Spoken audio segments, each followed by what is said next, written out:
Welcome to today's deep dive. We are so glad you're here with us. Today, our mission is to unpack a really comprehensive sociological report on the old order Amish. Right, and we are going to shatter the myth that they are just this static society frozen in an agrarian past. Exactly. To kick us off here is a staggering fact.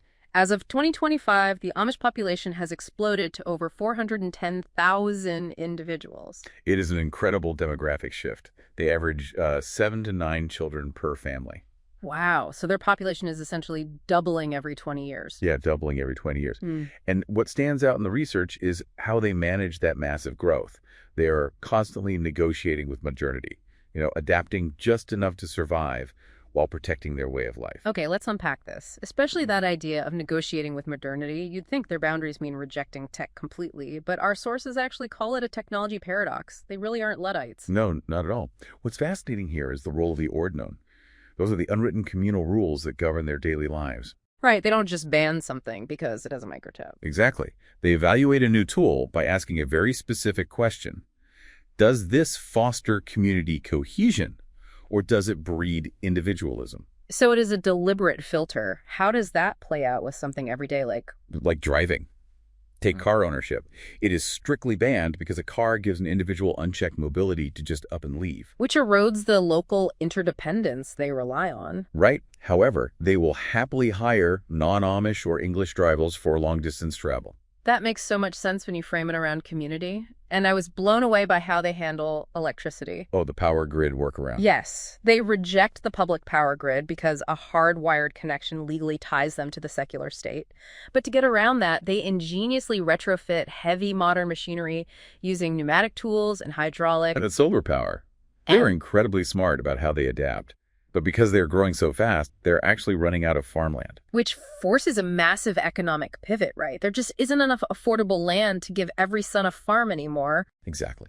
So they are moving away from traditional farming. In northern Indiana, for example, 53 to 56% of Amish men are now working in the massive $9.5 billion RV manufacturing industry. Wait, they are clocking into factories. They are. And if we connect this to the bigger picture, it has profound consequences.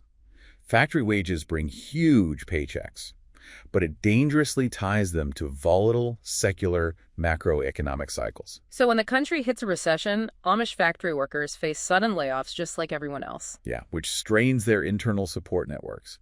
Plus, it pulls fathers away from the home and drops them into high-stress, worldly environments. With all those outside pressures, you'd think people would start leaving, yet their youth retention rate is legendary. A big part of that comes down to how they handle healthcare and mutual aid. Because they come from a small original group of ancestors, they have a genetic founder effect. Which causes rare genetic disorders. But their solution is brilliant. They fund their own genomic clinics backed by massive community benefit auctions.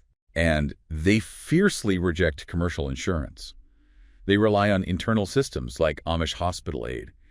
This cradle-to-grave security creates a formidable economic moat.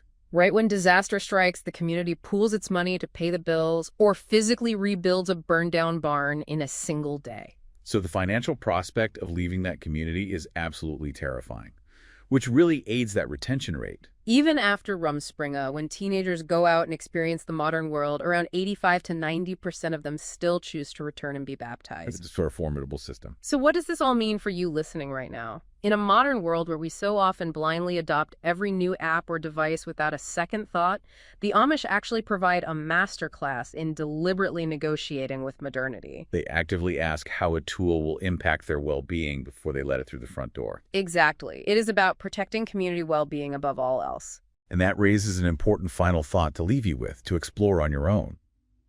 As Amish regions transform into multi-billion-dollar tourism machines, how will they navigate the growing trend of outside secular developers weaponizing their peaceful brand? Weaponizing it how? By marketing ideologically charged pro-gun merchandise that directly contradicts the absolute core Amish tenet of Christian pacifism. It's a major clash of values to watch in the years to come.